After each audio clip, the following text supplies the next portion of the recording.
I now call to order the lecture portion of the Society's 2,512th meeting in what is now the 154th year since its founding on March 13th, 1871. Good evening, everyone. Good evening, Larry. My name is Larry Milstein. I am the president of PSW, one of the oldest scientific societies of Washington, D.C., dedicated to providing a forum to further scientific understanding and inquiry. Welcome to our members, guests, and friends to the lecture part of tonight's PSW meeting and to the lecture by Mark Palmer. First, let's thank our supporters. The Society is grateful to PSW Full Year Series sponsors, PSW member Mike Helton and Helton Associates, LLC. Thank you, Mike.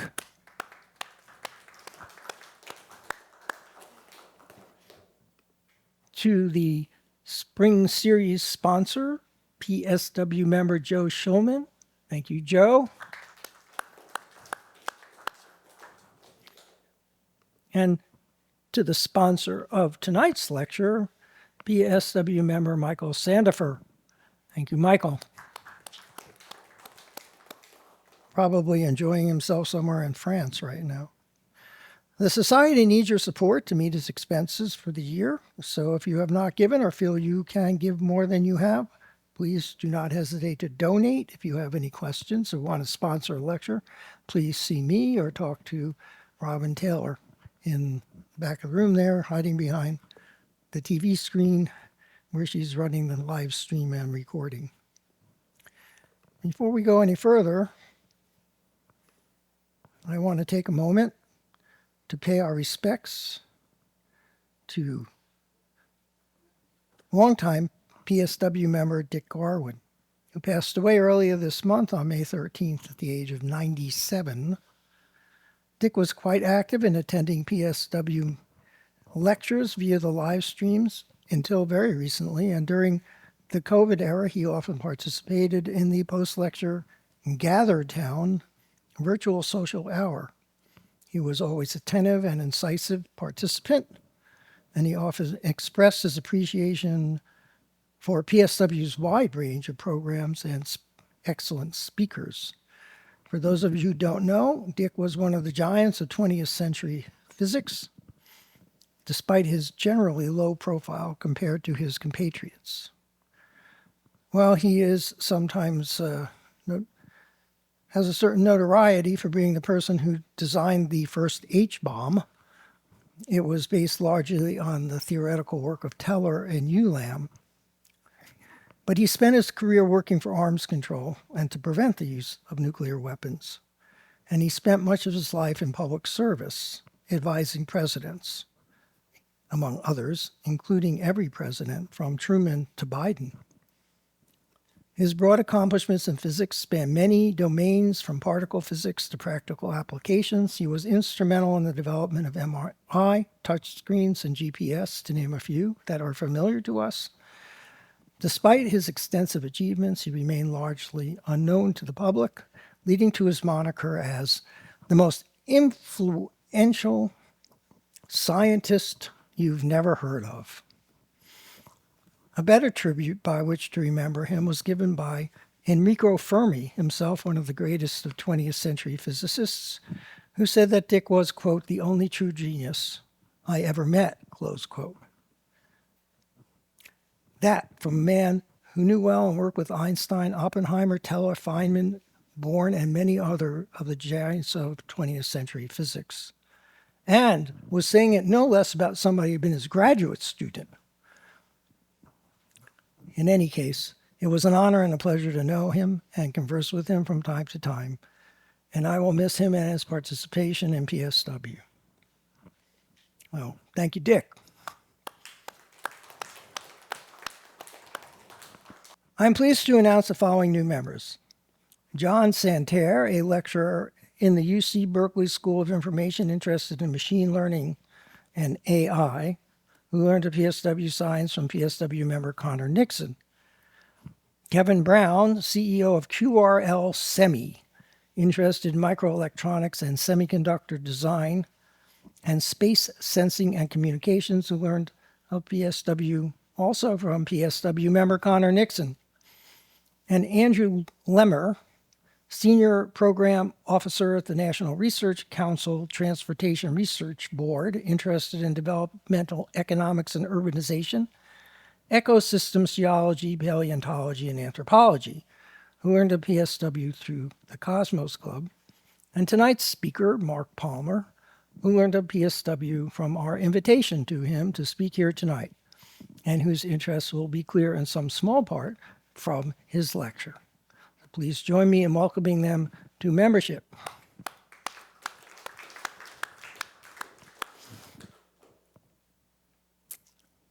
All members are entitled to a signed copy of Compendium Volume 17 of the Bulletin of the Philosophical Society of Washington, known as PSW Science. If you haven't received yours and you're a new member, please come see me after the meeting. Please note that all members are invited to the pre-lecture receptions and dinners with the speakers for camaraderie and interesting discussion. If you're interested in membership, you can access a membership application on the PSW website by clicking the blue Join button on the upper right-hand corner of the home page. If you're here in the Powell Auditorium, you can access an application using the QR code on the business cards at the back of the room. Everyone with a genuine interest in science, willing to pay the $75 annual dues, is welcome to join. And please note that we haven't raised dues in 15 years. Recording Secretary Scott Matthews will now present the minutes of the 2515th meeting and the lecture by Carrie Liss. Scott, the stage is yours. Thank you, Larry. Good evening. On May 9th, 2025, members of the Society and guests joined the speaker for a reception and dinner at 5:45 p.m. in the members' dining room at the Cosmos Club. Thereafter, they joined other attendees in the Powell Auditorium for the lecture proceedings. In the Powell Auditorium of the Cosmos Club in Washington, D.C., President Larry Milstein called the lecture portion of the 2515th meeting of the Society to order at 8:04 p.m. Eastern Time. He began by welcoming attendees, thanking sponsors for their support, announcing new members, and inviting guests to join the Society. Scott Matthews then read the minutes of the previous meeting, which included the lecture by James Bach, titled Sphere-X, an all-sky infrared spectral survey explorer satellite. The minutes were approved pending a minor correction. President Milstein then introduced the speaker for the evening, Carrie Liss of the Johns Hopkins Applied Physics Laboratory. His lecture was titled Real-Time Observations of Early Solar System Evolution. The speaker began by saying that throughout the evolution of the universe, there has been a process of accretion and aggregation of bodies occurring over and over again on many length scales. He said that his job was to explain how this process led to the formation of our solar system. He introduced the R.W. Arrighi system, saying that on a galactic scale, it was very close to our solar system, and it was a good model for our solar system at the age of about 1 million years. Liss described the steps in the formation of a solar system: the collapse of matter into a protostar, the formation of a protostellar disk and jets, the formation of comets and gas giants, the subsequent formation of terrestrial and rocky planets, and finally, a mature system with planets and small relic bodies. The speaker provided show and tell, passing around a sample from a 4.5 billion year old iron meteorite found in Argentina. He showed a sample of a carbonaceous chondrite meteor, as well as micrographs from a similar specimen. The micrograph included CAIs, calcium aluminum inclusions, and chondrules, melted rock. Liss discussed the conditions under which such materials form and the debate amongst the research community as to what processes created those conditions in the early solar system.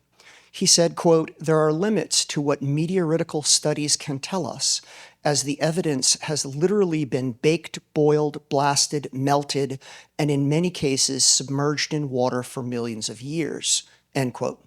The speaker then presented some of the details of the R.W. Arrighi system, a binary protostar about 165 parsecs from Earth, in which the B component orbits the A component, both having roughly one solar mass, each shining not from nuclear fusion, but from accretion energy alone.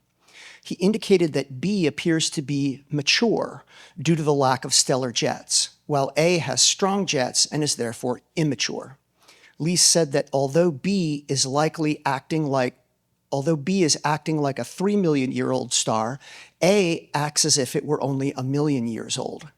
He showed light curves from RW Aurigae A, which indicated a significant decrease in light output starting in 2014 and lasting approximately 6 years. This variation in brightness appears to be consistent with measured changes in X-ray emissions from the same period of time.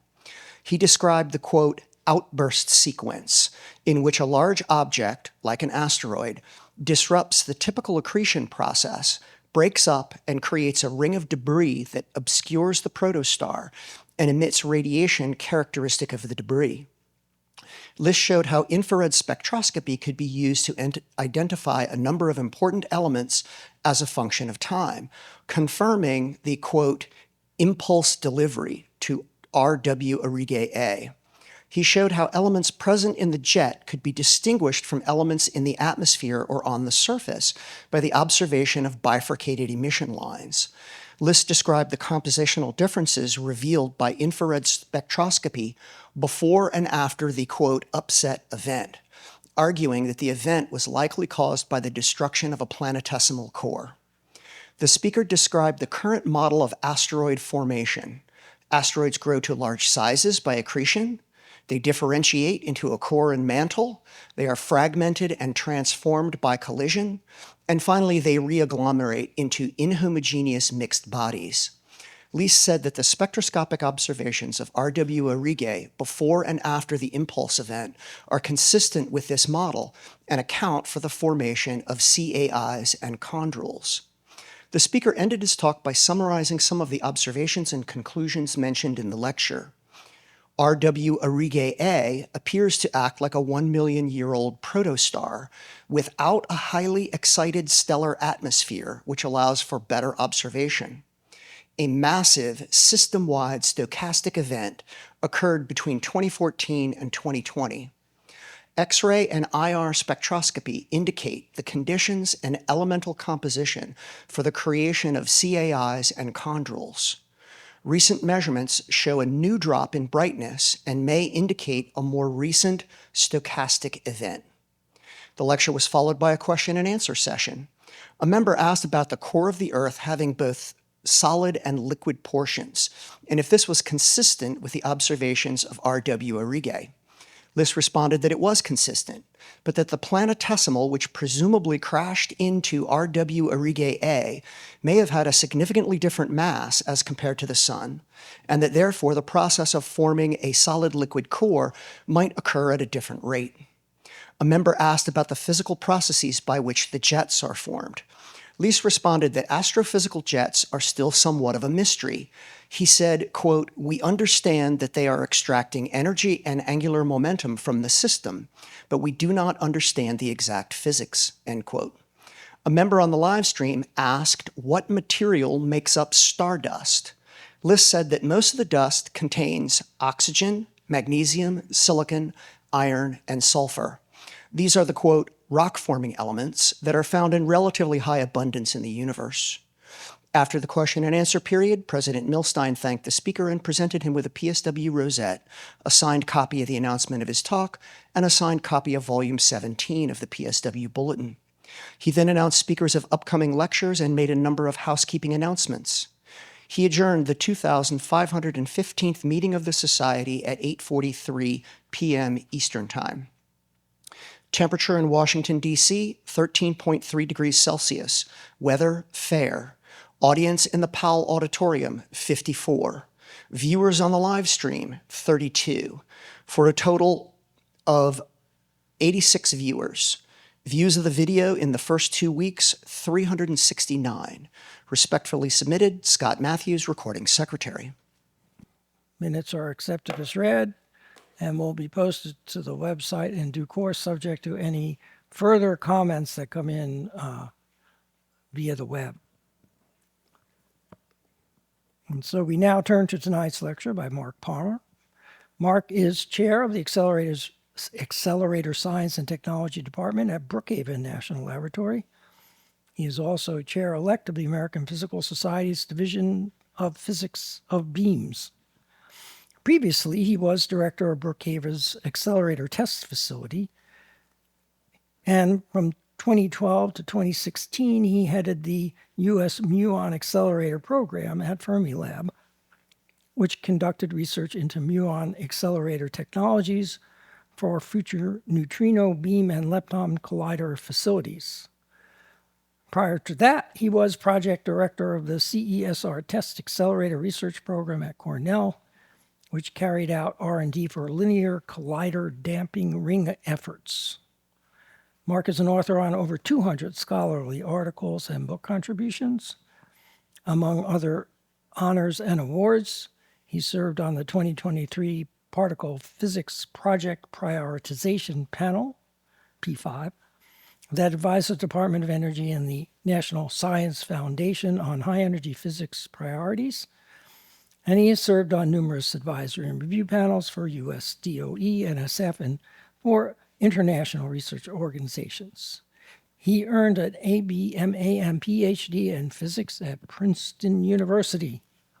All questions will be fielded after the lecture during the Q&A session as usual. Mark, the stage is all yours. Larry, thank you for that kind introduction. So tonight's lecture is going to focus on the path to an energy frontier muon collider. In the process of being part of the US P5 panel in 2023, this was identified as our muon shot as to explore the fundamental forces and constituents of the universe. So to quickly introduce this for those of you who aren't particle physicists, what does particle physics do? It's the exploration of the subatomic particles that make up our universe and the laws that govern their interactions. Just to quickly give you the overview of these particles and forces, we have quarks, which are the fundamental constituents of the protons and neutrons we know so well. Leptons, the electron, the muon, the tau lepton, and their companion neutrinos. We have force carriers, which are called bosons. The photon is the boson that carries the electromagnetic force. The W and Z bosons for the weak nuclear force. The gluon carries the strong nuclear force. And even though we're doing particle physics, we do touch on gravity, because in 2012 we discovered the Higgs boson that provides the mechanism to endow particles with mass. So that was a discovery made at the Large Hadron Collider. So the focus of this talk is on potential future colliders, in particular a Muon Collider, which I've spent a lot of time working on.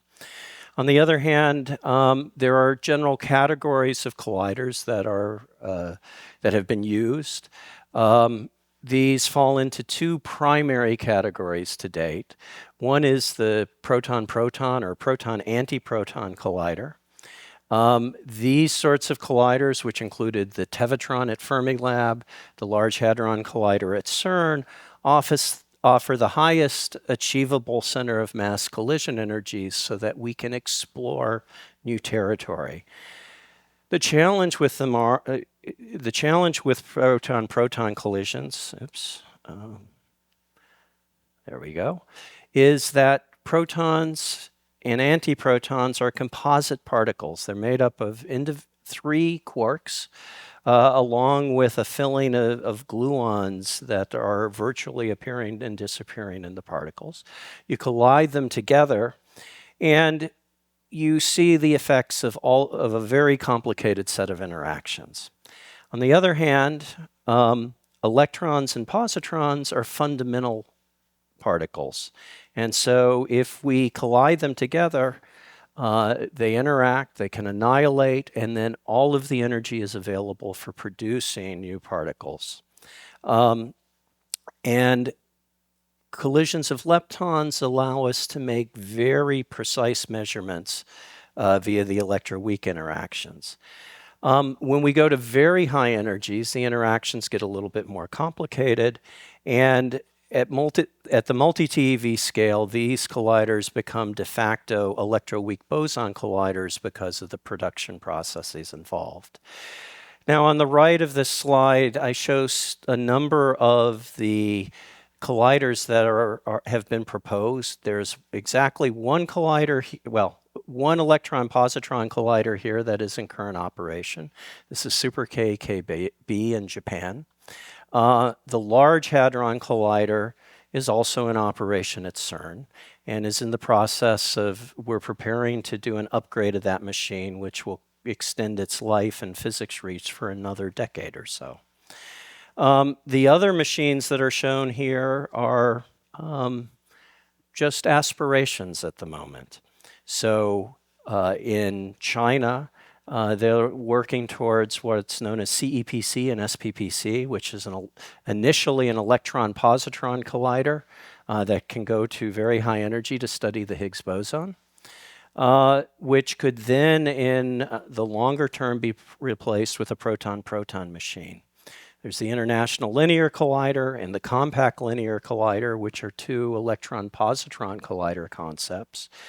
And at CERN, there's considerable interest in the FCC, the Future Circular Collider.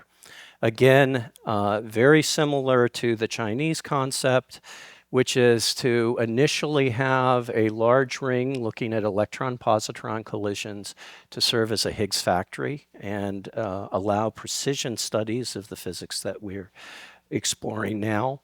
But then ultimately it can be replaced by a proton-proton collider that goes to much higher energy scales and would serve as a discovery machine.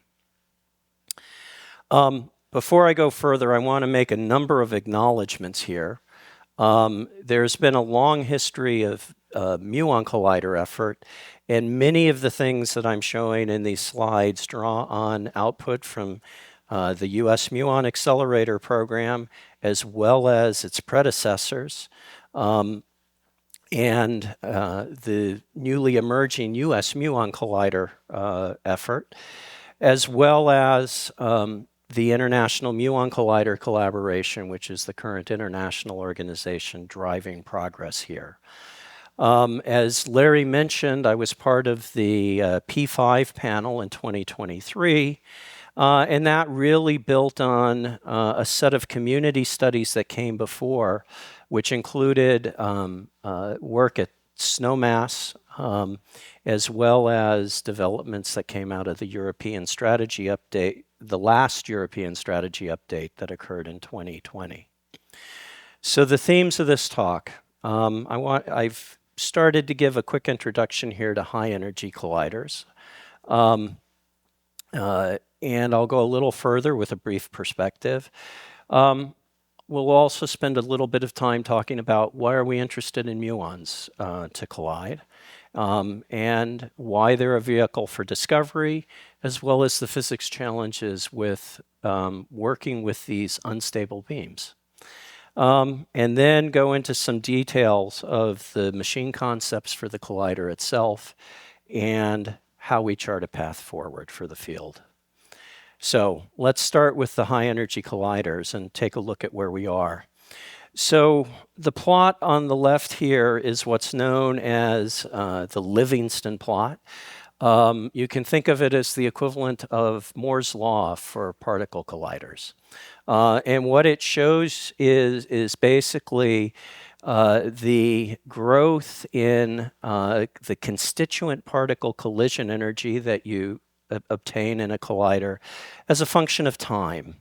And so what you can see is from the 1960s into the 1990s, we had very uniform growth, both in the electron-positron machines, which are shown in blue, as well as the hadron colliders, which were either colliding protons or protons and antiprotons. When we got to the LHC, you see a little bit of a roll-off here in terms of the energy reach that could be achieved. And at the time, in the early 2000s, we were looking at a 500 GeV linear collider, which again shows a similar roll-off. The characteristic was that we were able to increase the center of mass energies by roughly 2 orders of magnitude every 25 years. That has now stalled, essentially. And what we're looking at the moment are the machines that can take us to the next step. But as you can see here, there's a great deal of uncertainty on the timeline for when we can achieve these machines. So why is that? Well, frankly, progress has become much more challenging. The machine complexity is higher. The performance requirements to actually achieve our physics goals have tightened up and gotten tougher. And the costs, both for doing the R&D to put together the technology required for these machines, as well as the capital costs for construction, have gone up. And so the real question here is, what are our options and what are our priorities for the next machine? So in terms of looking at the multi-TeV scale, where we expect the next discoveries to come from, as part of the 2021 SNOMAS process, which is the U.S. high energy physics community process to assess its aspirations and goals, a number of different types of machines were considered. This included TeV class conventional linear colliders, the proton-proton energy frontier machines, lepton-ion colliders, as well as lepton colliders operating at the energy frontier. The ones circled in red here are potential paths to that very high energy scale. So just to give you a feel for what some of these things look like, here is a schematic of a high energy proton-proton machine for the Future Circular Collider. This is something that roughly the scales are a 100 kilometer circumference ring operating at a 100 TeV center of mass energy with 16 Tesla dipoles. I will note we've never built a reliable production level 16 Tesla dipole, so that's a major R&D item. The SPPC, which is the Chinese version, is actually, again, aiming for roughly 100 kilometer circumference. It would like to go higher in energy by using even higher energy dipoles. Now, there's another way you can achieve these very high energies, which is make the circumference even larger, but use much more manageable dipoles. And in the case of the collider in the C option, which is a collider designed to fill what was previously the Gulf of Mexico, but what we're now calling the Gulf of America, with a 1,900 kilometer circumference ring operating at 500 TeV, but only needing 3.5 Tesla dipoles, which we know how to make today. In fact, we've known how to make 3.5 Tesla dipoles for several decades at this point. So those were some of the proton-proton type machines presented. To look at the energy frontier with a lepton collider, there are really 2 classes of emerging option. One is to do a Muon Collider. This is a schematic of what such a machine might look like. It can potentially take you up to the 10 TeV center of mass scale in a ring that is roughly 10 kilometers circumference. Not as significantly as the proton-proton machines, but this sort of collider does benefit from having higher field magnets that are a major technology R&D item. The other sort of concept is wake field acceleration, which is replace physical radio frequency cavities with cavities that are made in a plasma. Okay, so you're now going to a very microscopic scale for doing these things. It's a very different class of machine. And so this is this is what a laser-driven Wakefield accelerator might look like, where what you see in the green and the blue is the oscillating fields in the plasma, and here with the small black dot is a particle beam that's getting driven by this plasma structure. You can create these plasma structures with lasers. You can also create these plasma structures with beams, and the PWFA concept is basically a Wakefield accelerator driven by a conventional particle beam. There are some other intermediate concepts. So instead of using physical radio frequency cavities, we're also looking at things like using microscale structures that may be out of dielectrics, maybe out of metamaterials that you can use to do structure Wakefield acceleration. So there are a number of these very high energy concepts that are out there. There are also concepts that use electron hadron collisions.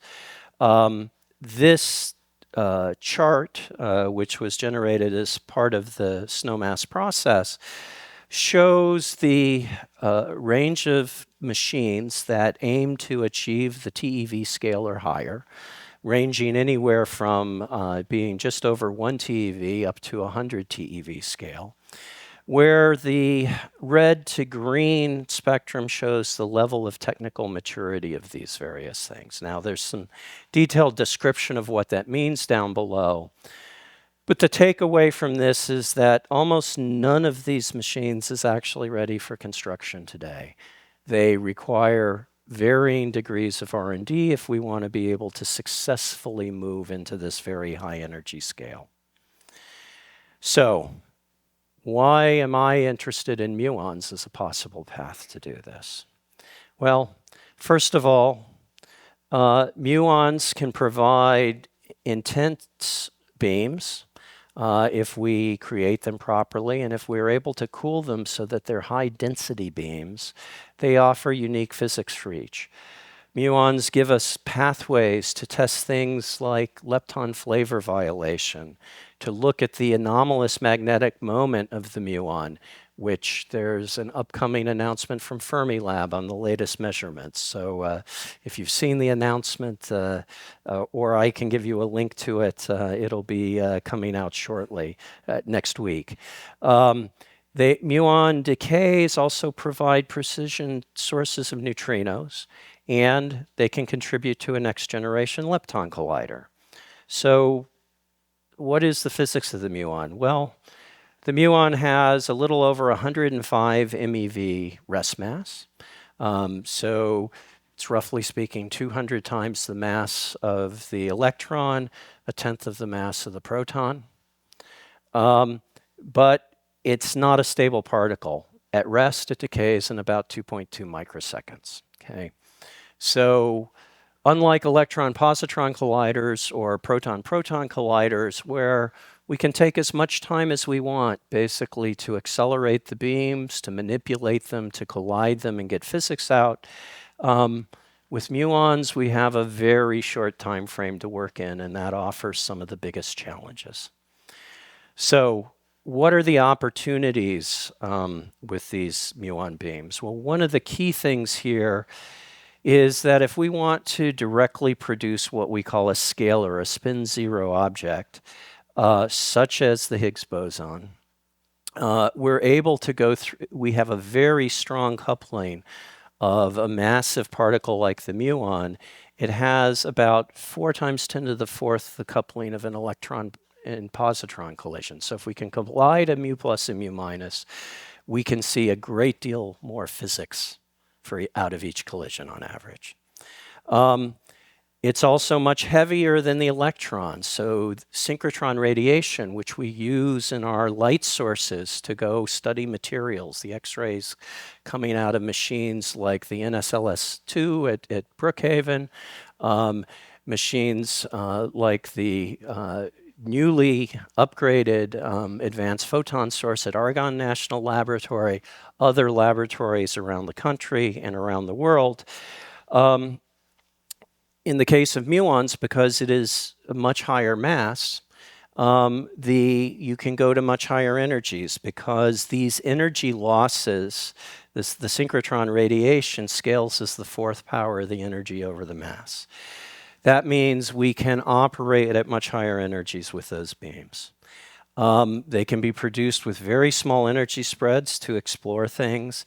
And the other issue that comes up, again, due to the radiation effects, is when the two beams are interacting, we have the following situation, which is the electron bunch colliding with a positron bunch. They will accelerate each other. They will cause radiation at the interaction point, cause a large energy spread, which means our precision, our energy precision in making the measurements is degraded.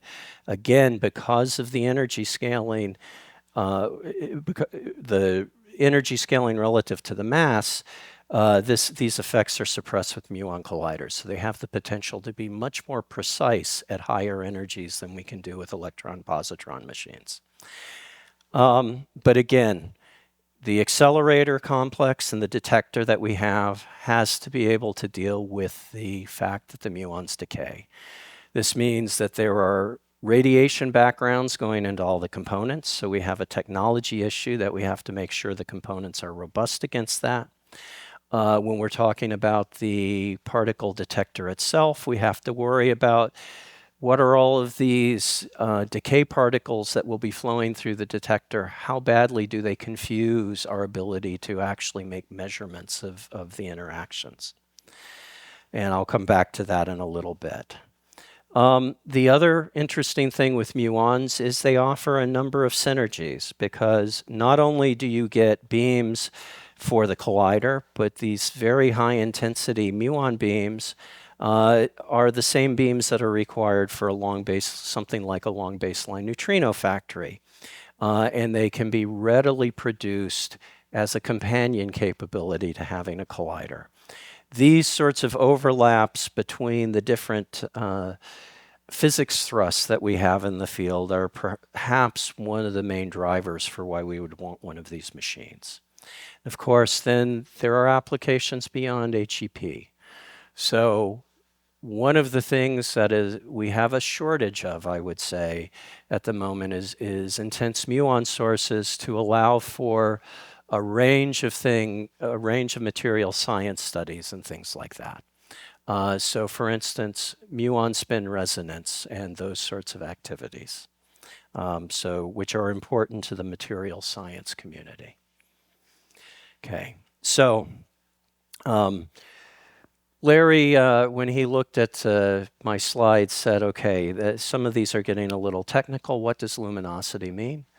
And luminosity is basically our way to gauge what rate of particle events will we see that we can study.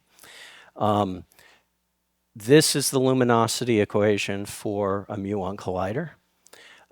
And because the muons decay, we can write it in a form where you see that the luminosity is proportional to the number of turns, the number of revolutions the particles can make in the collider before they decay away. For a 10 TeV muon collider, what we're aiming for is having about 2 10 to the 12th rather particles per bunch. We have the size of the beam, which is of order a micron. The beta star is what is the focal point. So if you think of an optical system, what is the beam waist? And what we call the emittance of the beam, which is critical for understanding the overall performance. For a muon collider, if we've optimized the collider design, basically we're able to store the beam for roughly 1,000 passes where it interacts before it's decayed away to the point that it's no longer useful. The number of passes it can make is actually proportional to the average guiding field, magnetic field in the ring. So if we're able to produce magnets that have twice as high a field as we do now, we'll be able to increase that number instead of being 1,000 turns to being 2,000 turns, okay? And correspondingly increase the luminosity. Now, because the beams decay away, we typically operate in what we call a pulse mode. So we would have protons coming in, creating muons, and the proton beams would come in at a 5 hertz rep rate in most of our designs right now. We put all these numbers together, and we have a luminosity that is about 10 to the 35th per centimeter squared per second. So what does that mean? Well, luminosity is based on, you multiply the luminosity by the cross-section for the interaction that you're looking at. The cross-section is something that we measure in barns. Think of this as shooting a target that's the side of a barn. If the wall of the barn is much bigger, you have a much higher probability of hitting it and having something happen. And so, what we see in the luminosity is it's inverse centimeter squared. So you multiply by the size of the barn, and then depending on the frequency that you have, that gives you a number of events per second of a particular type of interaction. And so the sorts of numbers we want to have at the TeV scale are 10 to the 35th, 10 to the 36th centimeters per centimeter squared per second to be a useful machine. Now, one of the things I mentioned was that one of the challenges is the muons are decaying. So the decay products happen around the ring. A lot of those flow into the particle detector. So one of the fundamental questions for a Muon Collider was, can you ever see the actual physics you want to see with all of this background stuff flooding your detector? The answer is yes. So here was a set of studies that were completed and published in 2020 showing that the physics performance actually looks quite good overall. And so we've ended up with a number of physics studies which have convinced us that with very reasonable extrapolations of current detector technology, we can actually measure real physics if we build a Muon Collider. So let's talk a little bit about the physics challenges of muons. Well, they're very difficult to produce. If we want to have over 10 to the 12th muons in a single bunch that we're colliding, we have to produce them in very large numbers. And the most effective route to do that is through tertiary production from a multi-megawatt proton beam. The proton can hit a solid target, interact with the nuclei in the target. It creates pions, which then decay to muons. Those muons are then collected, and that's what we would need to use in the machine. Of course, when you have a pulse of protons hitting a target, there is a big blast of things that come out. It's also, we're talking about having 2 to 3 megawatts of beam power striking some sort of physical target. So the movie showing here on the right is from the Merit experiment, which was carried out at CERN a little over 15 years ago. And this is, you see what is a liquid mercury jet being sent into a vessel. Every time you see the splash, if you want to call it that, is when a high energy proton beam is striking that liquid mercury target. So basically, the protons have so much energy involved that they disrupt whatever target you have. If you have a solid target, you're in danger of destroying the target. One of the reasons we look at liquid targets is because you can regenerate it very quickly. So that's a challenge in the production. Of course, once you produce the muon beams, you then have to manipulate them so you actually turn them into bunches. What comes out after you strike a target like that, if you collect the muons, is you have a cross-section for the muon beam that looks about the size of a basketball. okay? That's not what you want to put into a collider. So you have to manipulate those muons to actually get them into a form that they're usable. Of course, the muons, once you've produced them, decay. And because they decay very rapidly, all of the beam manipulations that you need to do to get them ready for a collider have to be done very rapidly. So this includes the bunching, cooling of the beams so that we shrink them down from being basketball sized to being tiny sized, accelerating them to very high energies. And then even after you're at very high energies, the muons continue to decay until you've used them up. And the electron, so that decay process gives you an electron and a neutrino. The neutrinos largely escape the machine. We'll come back to that in just a moment. But the electrons then shower in all of your machine components. So you have to have a machine that's very radiation hard. Those neutrinos that don't cause a problem in the machine, everywhere that you have a straight, you can think of this as you have a neutrino flashlight. That neutrino flashlight is shining off into space somewhere. And at some point, if your machine is underground, those neutrinos will exit the surface of the Earth. Now, if we have a 10 TeV Muon Collider, so we talk all the time. We have neutrinos coming from the sun. They pass through us. We don't notice a thing. If we have a 10 TeV Muon Collider, the neutrino beams coming from a straight section in that machine are so intense that they far outstrip anything that we've ever looked at in this regard. And when they exit the Earth, they're actually so intense that there's a great deal of interaction within about the last meter or so before they exit. Those interactions disrupt nuclei and cause significant amounts of radiation to be produced at the exit point. So we have to be very careful to manage this because these beams, if you have an accelerator underground, these beams can point a very long distance away. So this is a challenge. Now, what I will say is we're confident that we have solutions for how we manipulate the beams and minimize that effect, but we have to worry about a number of things with these types of beams. So let me move on a little bit further, talking about the machine concepts. And before I launch all the way into this, I want to give a little bit of a historical perspective.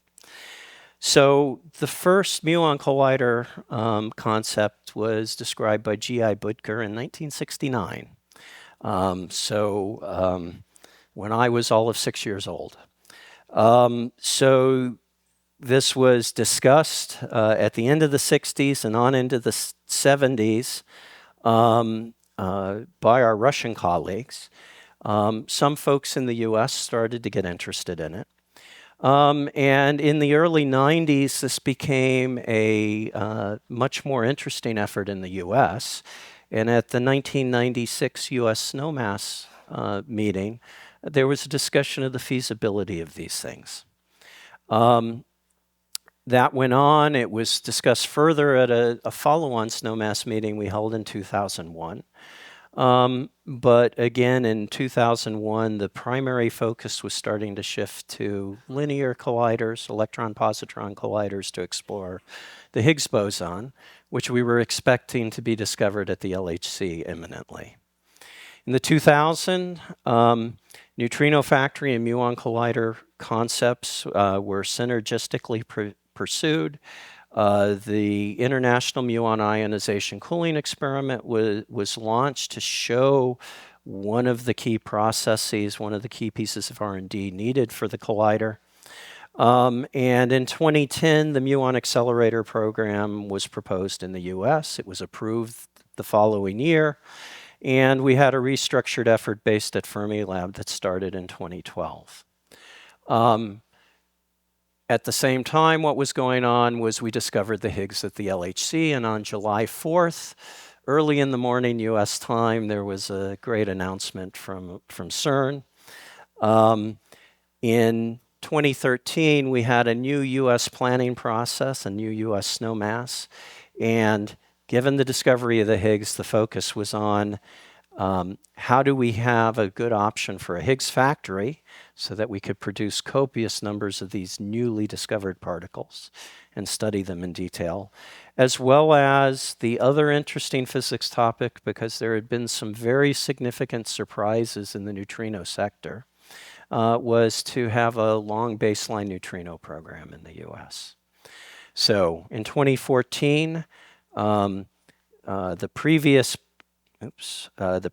P5 recommended narrowing the focus in the US to achieve key goals.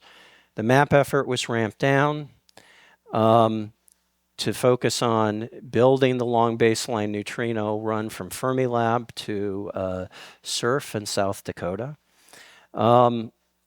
Nonetheless, we finished publishing a number of key R&D results from the MAP and MICE efforts over the subsequent years.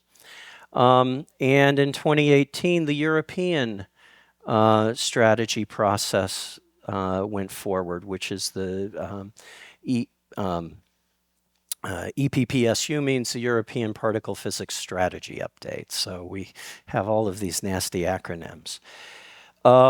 As part of that, there was renewed interest in the Muon Collider for its high energy scaling. Why was that? Well, we discovered the Higgs in 2012. The expectation at the LHC was we would see signs of supersymmetry in the subsequent years. And unfortunately, we have yet to see any signs of supersymmetry. So we're either at the long energy scale, we have shortcomings in our theories where we need to do something else. And the question is how do we break free of the current uncertainty in what's going on? And that generates interest in going to yet higher energies than you can achieve with the LHC. So what does a Muon Collider look like? So finally to the core of what we want to talk about tonight. So Muon Collider requires a proton driver.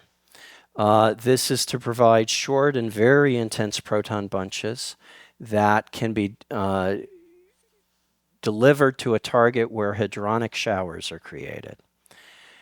In that target, the protons interact with the nuclei to produce pions, which subsequently decay to muons. Those muons have to be bunched into beams. That happens in the front end section of a Muon Collider. Now, coming out of that front end section, this is where we have particle bunches that are the size roughly of a basketball. Okay, not something that we can actually put into a collider and make good physics with. So what do we have to do? We have to cool those bunches down. Okay, and that's done through a process called ionization cooling, and that reduces what we call the transverse and longitudinal emittance. Once we have these bunches cooled down, we then have the ability to accelerate them up to very high energies, put them into a collider ring, and look at the physics that results. Of course, the acceleration has to happen very rapidly. If you have a machine like the LHC, you can put the protons in at low energy and then very slowly ramp up the energy of the machine. You slowly increase the magnetic field. RF cavities in the ring add energy to the particle beams so that you stay on the same circumference. You have plenty of time to do this.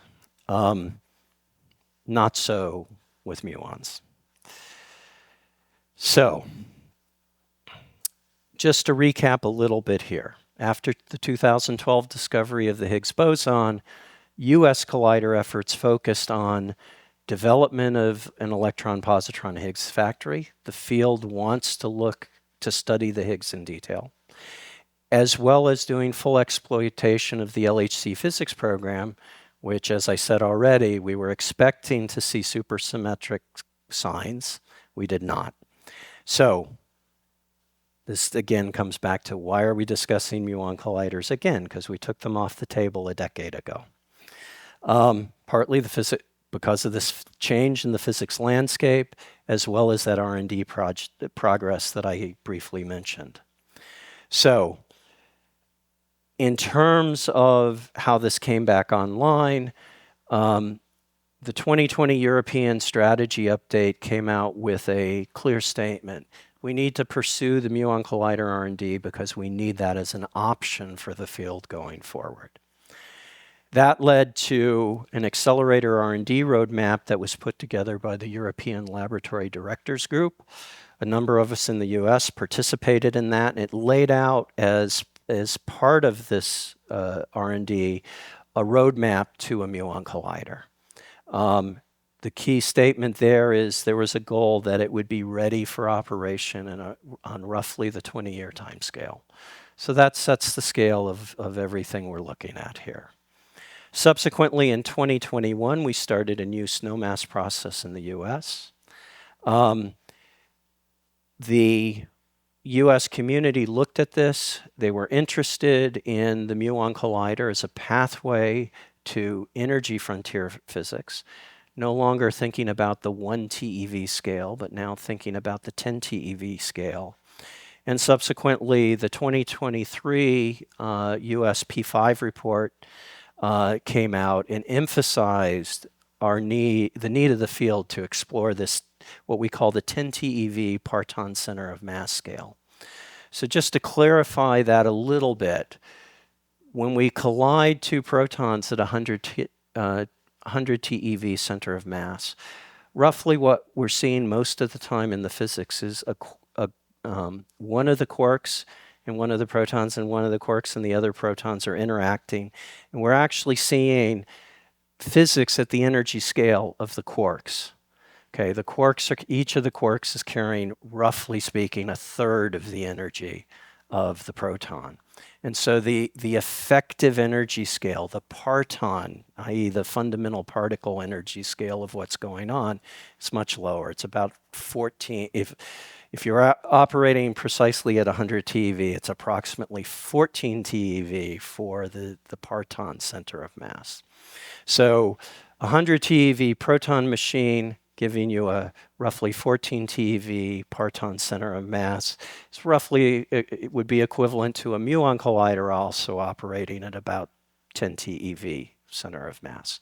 So the muons are at lower energy than the protons, but at the same time, they have a large portion of the physics reach, okay, because it's the partons that are really doing the interactions. So one of the interesting things, one of the other pieces that came out of the P5 report is, look, the US community has a real aspiration to return to the energy frontier with a US collider so that we can help lead the field. Okay, that's something that was termed in the report, and the name didn't come from me, I have to say. I kept my mouth shut during this discussion because I was biased. But equivalently to the moonshot we had back in the 60s, and recall muons came up in the 60s as well as a possible thing, this would be the US muon shot. Okay, so Muon Colliders. Again, this shows the layout of the machine. We had key physics feasibility issues that were addressed by the US MAP effort that came out in the 2014 to 2020 timeframe. And it offers a potential power efficient route to the 10 TeV scale. And one of the key things there is that if you look at the wall plug power consumption by something like a Muon Collider, it's potentially significantly less than any of the other options. You get far higher in parton center of mass energy per power that you're putting in than any other way. We have design concepts for all the major subsystems with preliminary performance evaluations. And the IMCC, which has picked up the effort, has technical designs for many of the subsystems and is working to really sort this out for all of the subsystems. The goal is to have a full reference design for the machine by the end of the decade. So let me say a few words go into a little more depth in to the P5 report, which was looking at how we explore the quantum universe and what are the pathways to innovation and discovery in particle physics. So one of the key recommendations was that the U.S. field strongly supports an offshore Higgs factory. We're currently fully subscribed in our high energy physics team, getting the long baseline neutrino program underway. So we don't have the wherewithal to do an onshore activity right now, but we can be engaged with a machine globally. We put together a 20-year vision for the field that included an aggressive R&D program that could give us revolutionary progress in accelerator design to reach this 10 TeV parton center of mass scale. And, this focus on the 10 TeV scale included the fact that we have this long-term ambition to host a major international collider facility in the US. We noted that the 10 TeV parton center of mass scale is something that could fit on the Fermilab campus. And at present, we haven't demonstrated ultimate feasibility of this concept, but it's going quite well, and we think that as part of this muon shot, this can take us forward. So, just to summarize the elements of that P5 report, the overarching thrusts as far as collider priorities were concerned were to deliver the high-lumi Large Hadron Collider results. So for instance, this is from the accelerator perspective, we're delivering magnets for the machine, prepare to deliver a Higgs factory, and we, for instance, have major contributions again to how we design the interaction region magnets for this machine, and then conduct the R&D and design work to achieve the 10 TeV scale. And the question is can we successfully carry out an R&D program that gives us a route to a US-sited Energy Frontier Collider? Just to give you an idea of some of this is the relative sizes of the various sorts of machines we're talking about. In blue, you see the current LHC size. You see that a 10 TeV Muon Collider, the actual collider ring is quite small. The largest accelerator ring is actually the largest piece in the complex. It's of similar scale to the LHC tunnel. All of this is much smaller, for instance, than a roughly 100 TeV future circular collider or a 3 TeV electron-positron linear collider. And so that's part of the reason that those size scales are things that help the cost advantage with this. So another element of what has changed, which I've already alluded to, is the physics landscape. And so we have some generic lessons we've learned from the LHC. What we have is data that suggests that there's a gap from the electroweak scale to the scale of new physics. That really pushes us, when we've analyzed this for the field, that we need to be able to move well above the 1 TeV scale. You see a number of plots here which are showing results from the both the Atlas detector and this also includes some results from CMS, where basically the takeaway is this is setting the lowest energy scale at which we might see some of the theoretically predicted things. And the key thing is this line here shows you 1 TeV. Everything is now starting to push, is either at or pushing above the 1 TeV scale. 10 TeV then becomes an interesting next step. Now, do we know that 10 TeV is the right target? Fortunately, I can't say that we do because we don't understand the theory precisely. So this is still a hunt. We know something has to be there at a step up from where we are. And the question is, what's the most effective way to get there? So here are some other plots talking about the 10 TeV reach, where this is looking at things we could measure after we've taken the data from the high-lumi LHC program, as well as adding in, for instance, a 10 TeV collider capability. And what you see, these are couplings for various types of processes. And what you can see, what we're going to get out of the high luminosity LHC is significantly better than where we are now, but we can potentially improve on those measurements substantially with the Muon Collider added in. And then there are special sorts of things you can do. So for instance, looking for various classes of dark matter, having a Muon Collider gives you special reach into many things like this. Won't spend any more time on this, but continue to talk about some of the things from the machine perspective that have changed. Well, I've mentioned that when we produce these muon beams, we're producing very large beams. We have to cool them down, make them much more intense to be able to collide them and get real physics out. The one process that we have to do this is what's known as muon ionization cooling. How does that work? Well, you have these large beams. The way that we can both focus them and guide them is to put them in large magnetic solenoids.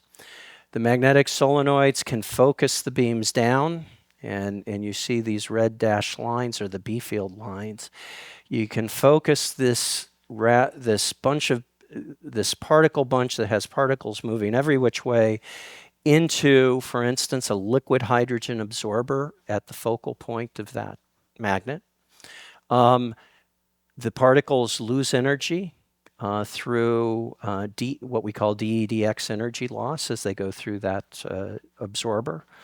And then once you come out of the magnet, you put them into an RF cavity that accelerates them in the forward direction. What effectively happens is you're taking out energy from the beam in all directions. You're restoring it only in the longitudinal direction, and as time goes on, your beam shrinks. So if you can go through enough cycles of this, it's a large number of cycles, you're able to go through and cool the beams. So one of the key things that came out of the MAP program was understanding what were the limits on the magnets, the RF systems and such, so that we could build a channel like this. It's not so easy to operate RF cavities in very high magnetic fields. It turns out there's ways that you can break them when you do that. You have to understand how to build them. But at the end of the day, we were able to show that we could figure that out. So there's not a fundamental showstopper in there. And then furthermore, we had the muon ionization cooling experiment, which operated at Rutherford Appleton Laboratory in the UK, which clearly showed the cooling process. And so we have the basics of this. Now the question is whether we can engineer it into something that gives us the ultimate performance we need. So on this slide, I'm going to take a moment and just go through a list of the major issues. First of all, in that block diagram I showed you of a Muon Collider, the first thing we have to worry about is the target. We need something that can stand up to multi-megawatt beams. So if you hit something with a multi-megawatt proton beam, the default thing is you blow it into smithereens. We have materials, for instance, for the long baseline neutrino experiments. We're already moving into the megawatt class for targets able to handle these beams.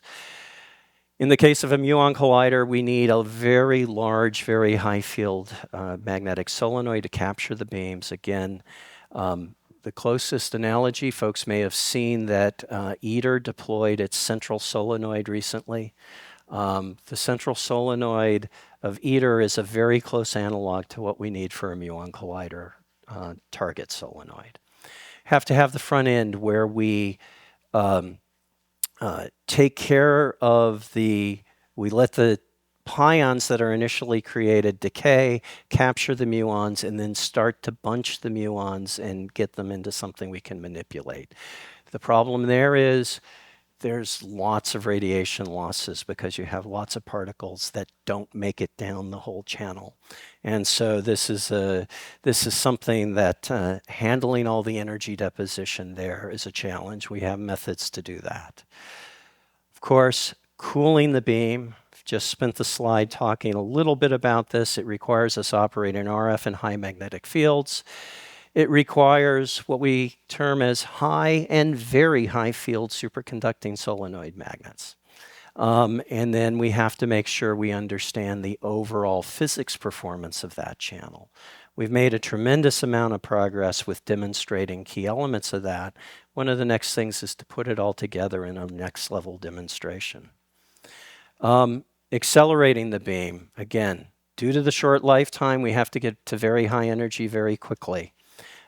So the acceleration stages, we have to worry about the initial beams we're taking, how we actually ramp up quickly to very high energies, and how we integrate this full design throughout. And that's undergone significant advancement, particularly with IMCC efforts to say we understand how to do this. Now, when I say ramping very fast, we have to ramp the magnets up in energy to get to the highest energies. When we ramp those magnets, in some cases, we are talking about ramping rates that correspond to 1,000 Tesla per second, which is something that we've actually demonstrated things that can achieve this level on the lab benchtop. We haven't converted that into full-scale accelerator magnets yet. It also involves a system where you're ramping magnets, which is basically you end up with an LRC circuit, if any of you did your basic electronics courses. But you end up with an LRC circuit that has gigajoules of energy floating around in it. And so if you have something, let's say a solder connection that's not done very well, it'll start to heat up, and with a gigajoule, you'll do some serious damage, needless to say. We get to the collider ring. You have to, so in the collider ring, we basically store the muons until they decay away. So all of that energy in the decay products is lost in the ring. And so you have to have magnets with the right strengths, the apertures, but they also have to be shielded, which means you need shielding inside the magnets. It increases the apertures, makes the magnets harder to build.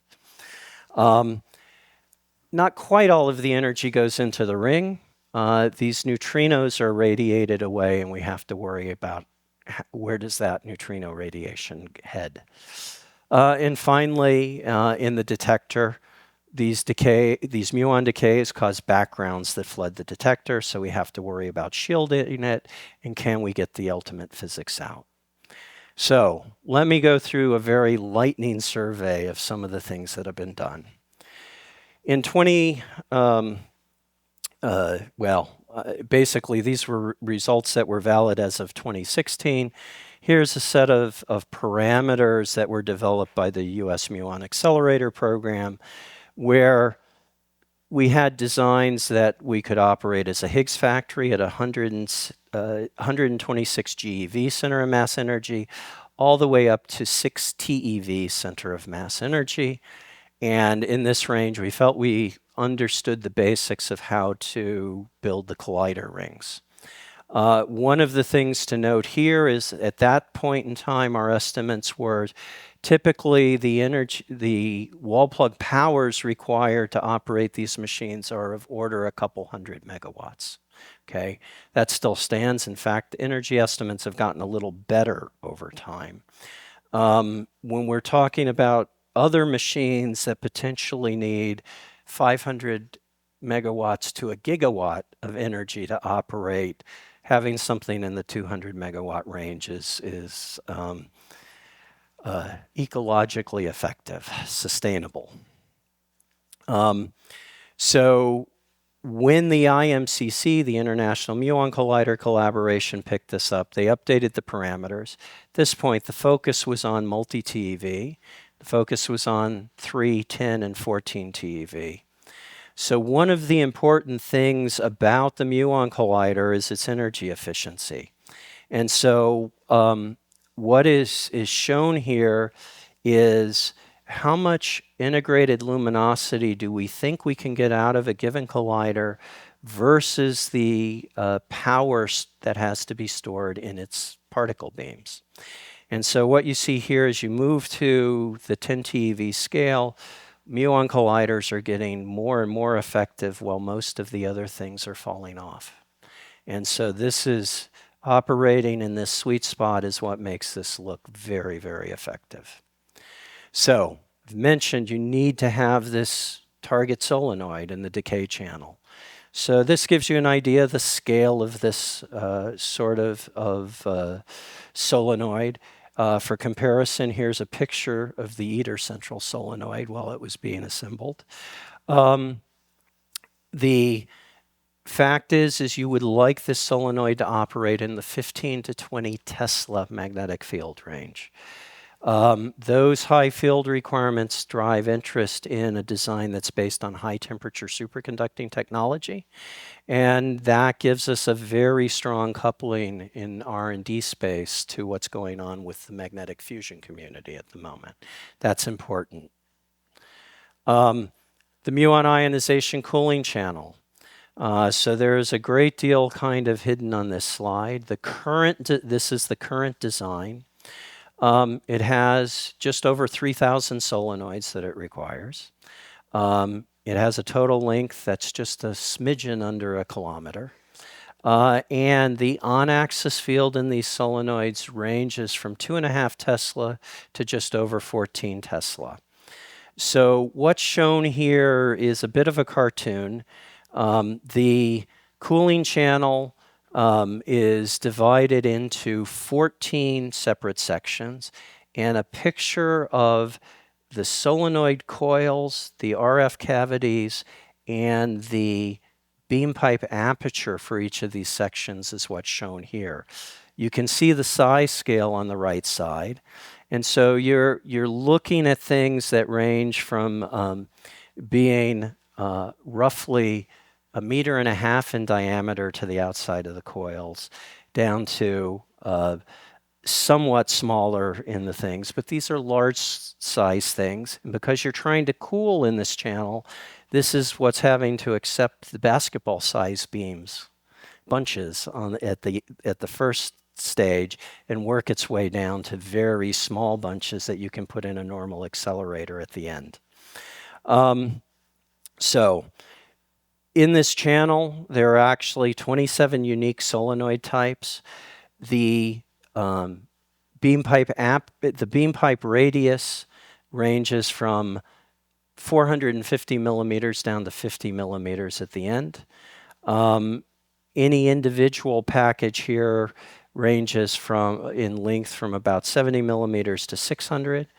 It's operating with these JEs, or the effective current densities that you can achieve in superconducting cables.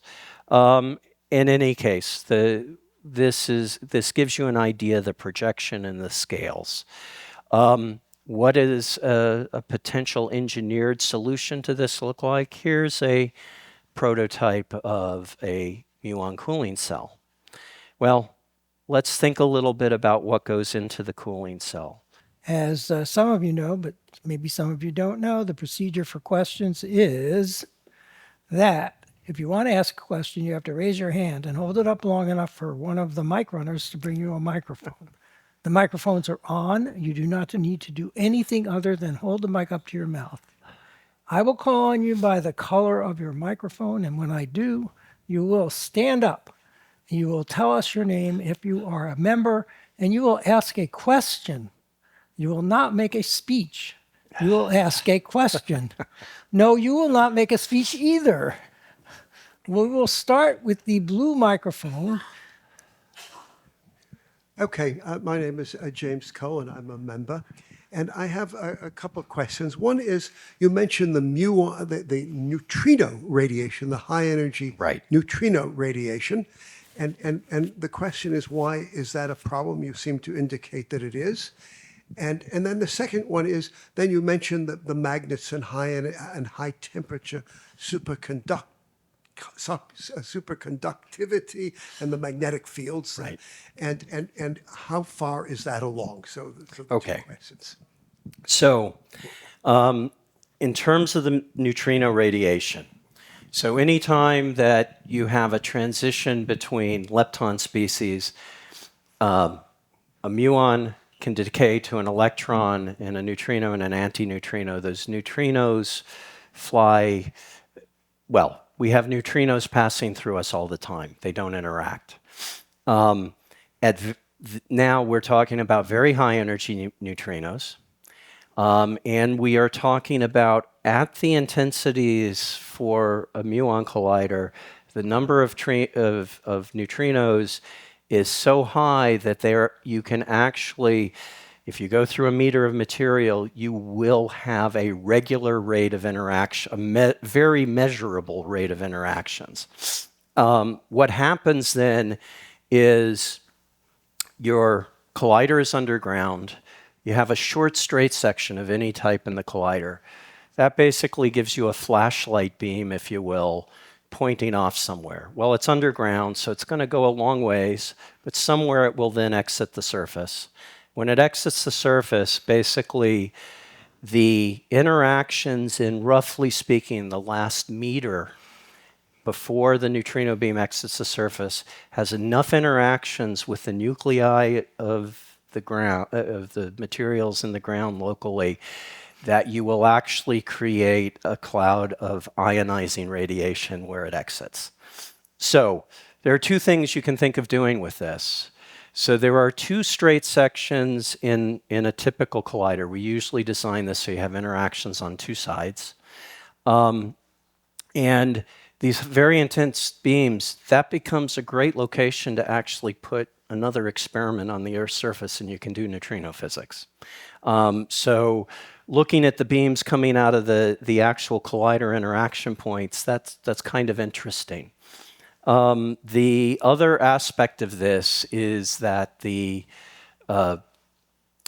for most of the rest of the ring, so normally what we have is magnets that are continually bending the beams. With the continual bending, you spread out the radiation, the neutrinos, so much that they fall below the threshold of being a significant issue. But you have to connect magnets together. So typically there's a little tiny straight section that has, it'll be measured at least at the fraction of a meter scale no matter what you do. You do have neutrinos coming out of those locations.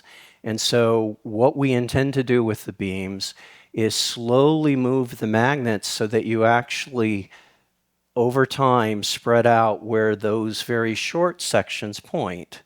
And that's sufficient to keep the the ionizing radiation that comes when those neutrinos exit the surface below any thresholds that matter in terms of just general public exposure. And so it's something we know how to manage. It's no different than saying you're going to be at background levels, roughly, wherever they exit. But you do have these particular intense spots associated with where the collider straight, which is the longest straight in any of these machines, is where those neutrinos point. And like I said, there is a solution for CERN where one of the beams, one of the directions points the neutrinos so that they're coming out in the middle of the Mediterranean, and the other beam comes out on the side of a mountain in the Juras. Nobody's in those locations generally, so that's one way to handle it. The other way to handle it, if we had something at Fermilab, would probably be to say we do aim it at a site where we buy it and we put a detector because we're interested in seeing what the physics looks like there. Now, your second question, let's see, remind me. The high temperature superconducting magnets. Okay. Yeah. So, not quite at this point. we've done a great deal of work in high temperature superconductivity. So for instance, You might define what you mean by high temperature. okay, high temperature, so typically we've used conductors where we have to be down at roughly 4 Kelvin or below. That's what we call low temperature superconductivity. High temperature superconductivity can in principle operate up to about 70 Kelvin. Those sorts of conductors are materials that we're still learning how to use. At the same time, they are being put into real applications. So for instance, compact magnetic fusion tokamaks.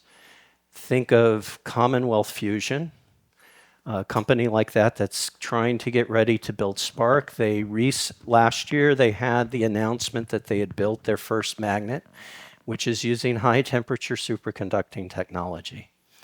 So at Brookhaven, we've recently tested the HTS cables for them.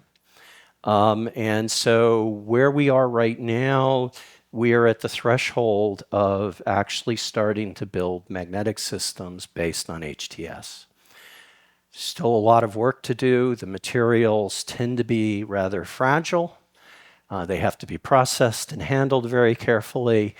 We're not generally at a production scale. We're still in a maturing R&D phase is what I would call it.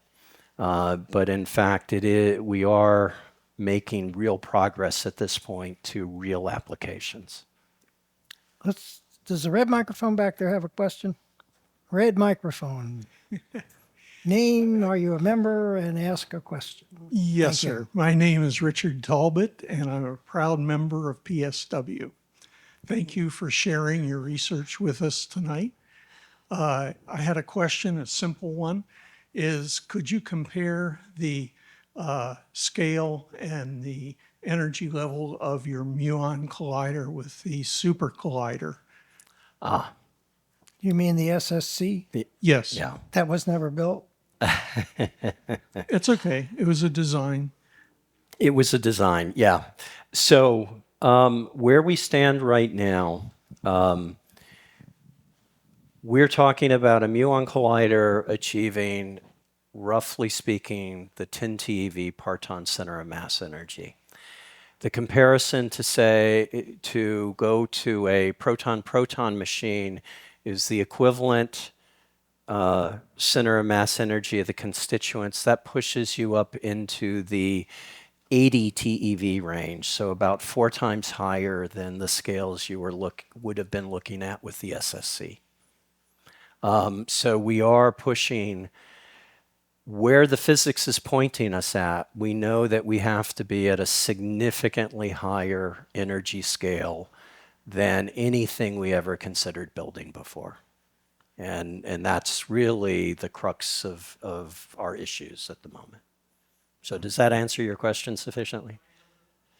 What's the difference? Use the microphone. Okay, so in terms of Wait, circumference, what's the question?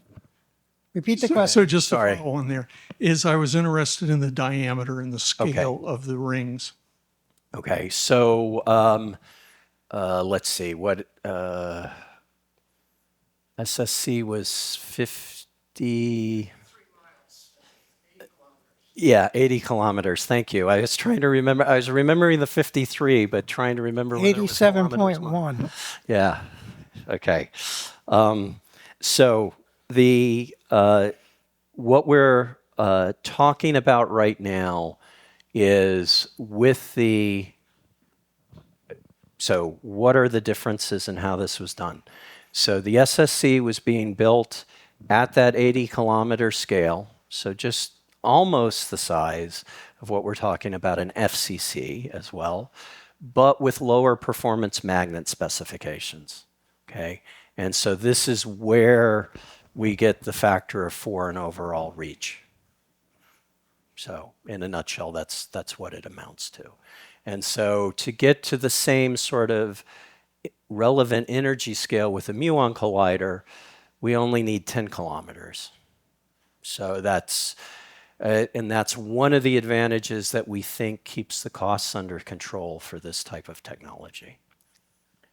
We're going to go to take a question from the web, and then we're going to go to the blue microphone. And if there are more questions from the web, we're going to go back to the web. But let's start with a question from the web. That is to say, from the YouTube chat of our live stream. So this question is from Michael Haken, who's a member from Silver Spring. How many Higgs bosons have actually been produced and measured to date compared to the target quantities proposed by Higgs factories? Okay. Yeah, I have to say that's not a number I have right at my fingertips. I know where to look at the table. So to get you an exact ratio, I'll need to go look. But the point of the Higgs factories is to produce many, many more Higgs than we can effectively observe out of the LHC. So here's the challenge. The LHC actually produces copious numbers of Higgs, actually not so different from what we expect to see in an electron-positron type Higgs factory. On the other hand, the clean environment that you have in an electron-positron Higgs factory lets you analyze a much higher fraction there to get the precision measurements you want. And so that's arguably the bigger issue in this case. We're going to go to our very patient blue microphone questioner who will stand up, tell us his name, and whether or not he's a member. Ciprian Ivanov, member. You mentioned benefits to material science. Yes. Some of the promotional materials for the FCC don't mention neutrinos or decay products as benefits. I'm wondering if the study of the neutrinos and the decay patterns is what you mean by material science benefits or just the construction process? Okay. So there are specific muon material science applications, for instance, muon spin resonance studies, that if you talk to the material science community that relies very heavily on a few machines to try to provide muons at very low intensities, there is significant demand out there that doesn't presently exist. So that's something that is unique to muons, that if we have a much higher intensity source, there's a greater range of scientific non-particle physics studies that can be done. Now, it is true that when we talk about doing a machine like the FCC, there are benefits of having a proton complex that you can use those protons for many things. On the other hand, building the FCC ring at very high energy using the LHC ring as an injector into it doesn't actually give us a significant number of synergistic benefits, if you will. We get huge benefits from the existing proton complex at CERN. So for instance, there was a very robust neutrino program. We have other sorts of research programs using hadrons based on what exists in the injector complex where you need the protons, but you don't need the extremely high energy. Building the high energy FCC ring is really very specific to the collider application. Now, there are, for instance, at the LHC right now, there are experiments being proposed to look at neutrinos coming out of the interaction region that propagate, and then you through the ground, and then you'll put a secondary detector and have some additional particle physics studies you can do. For instance, dark matter searches. It's a class of dark matter searches. You can put a detector there. Those things,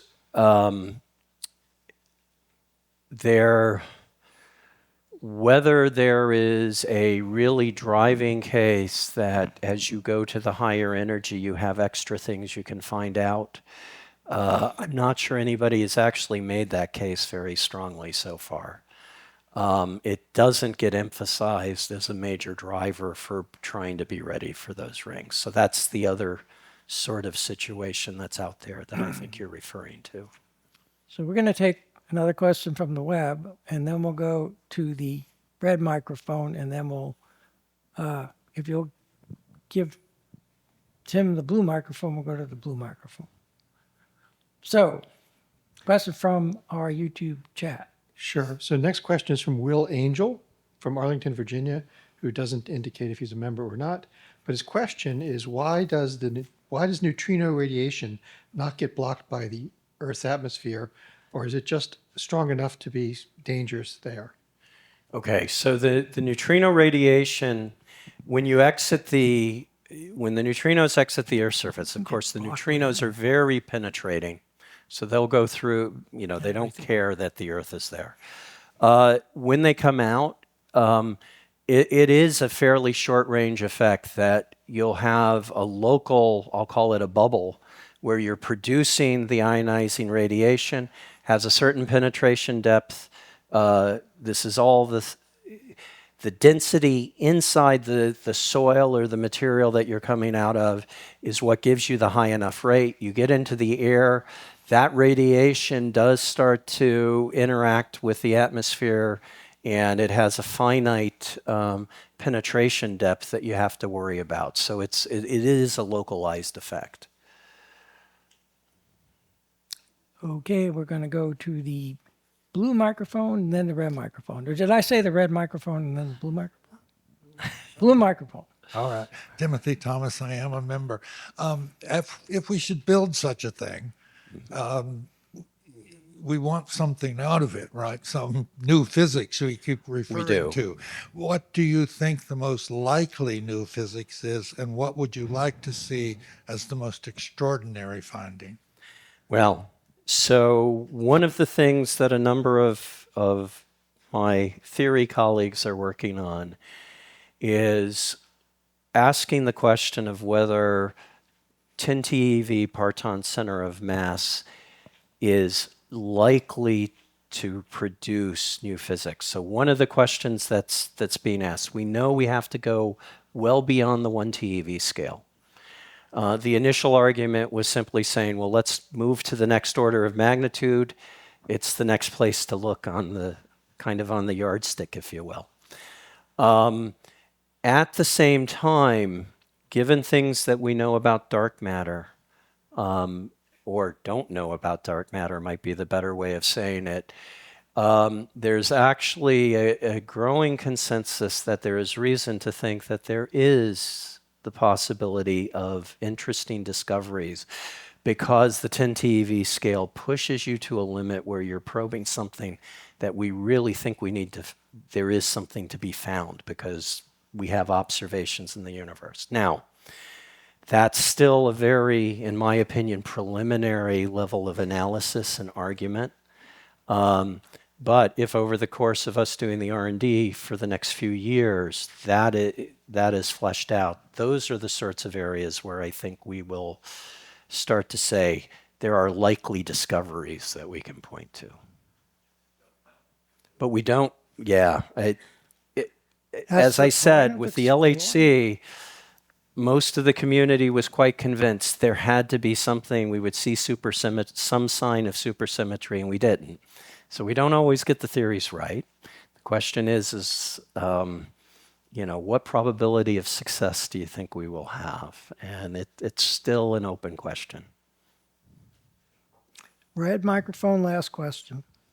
Yeah, I'm Mark Coles. I'm a member. CERN recently came out with a report about what they want to do after the high luminosity LHC running concludes. And it seems to pretty strongly favor something that's kind of a two-stage FCC. So is this still a live option in Europe, or why do you think that they made that kind of bias that way?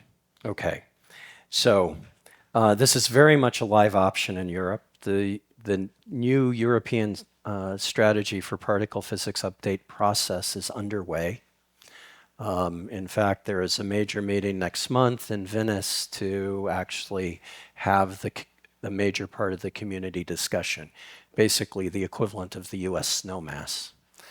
I guess there are a couple things to say here. First of all, going to a large ring that you can do an electron-positron collider and do Higgs production. That gives you a very high rate of Higgs particles that you can study. It gives you a very interesting and I think well understood projection of how you improve your understanding and your precision in the understanding of the basic theoretical parameters that matter in the standard model. And we will have a chance to study the Higgs in great detail. Now, the issue of the two-step option is very much the same thing that CERN was very successful at with LEP, first of all, as an electron-positron collider moving to LHC in the same tunnel. So it's a proven concept in that context.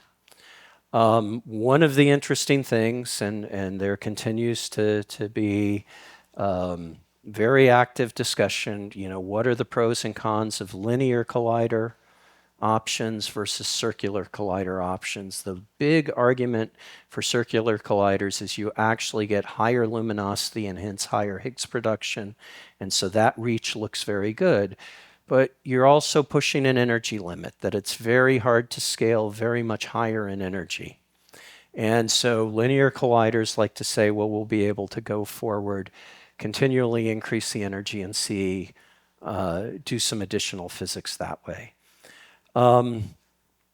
Given the absence of supersymmetry in anything we've observed, the question is the energy, how strong an argument is the energy scaling? And that's a subject of significant debate within the community. But from a technical perspective, if you want to guarantee an option, we know that there's a model. If we build the electron-positron machine and then scale up with a suitably scaled proton-proton machine afterwards, you can have a very interesting physics case. That basically sets up a program for CERN that would continue for basically the duration of the century. You can kind of see from that how that might just be very appealing. On the other hand, if you're looking at something where you're delivering the physics in the 2070s, early career members of the field are having a hard time saying, we're going to wait that long until we actually get to the things that we've just spent the last 5 years looking at, that they're chomping at the bit, so to speak, to take a look at. And so that's not a very happy plan for a key segment of the community. Where do we end up with this discussion? I'm not sure that I can tell. Okay, we want to thank our speaker for spending time with us. Before you go, we have a few gifts for you, which are actual material gifts in the back of the room, but I'm showing them here. Okay. So everybody will see what they are. We have a signed copy, framed copy of the announcement of your talk. Okay. And we have a signed copy of the PSW Science Bulletin, Volume 17, where you'll find the seminal papers and several histories of PSW, and our rosette, which you can wear with the stripes on the sides, symbolic of the symbol for inductance, named for our founder, Joseph Henry.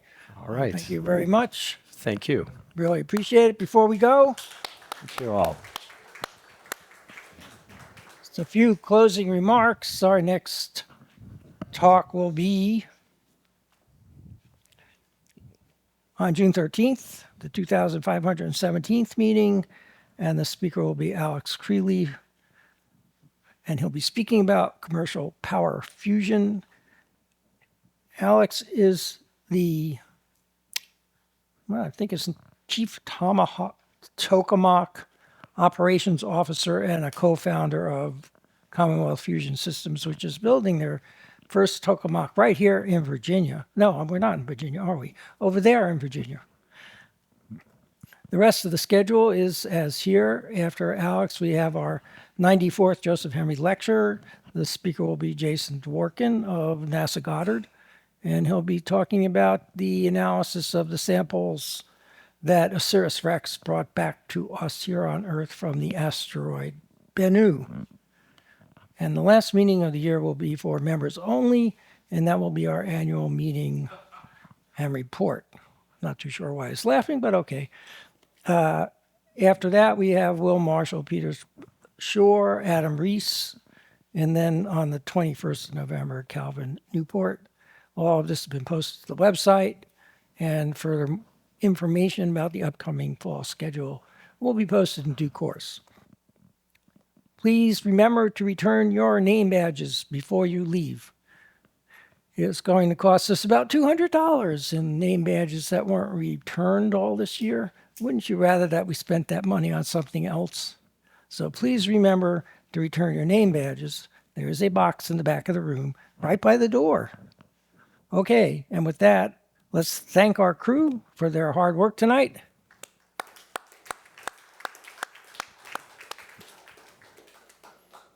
And I will entertain a motion to adjourn the meeting. A second? All in favor? All opposed? Meeting is adjourned to the social hour.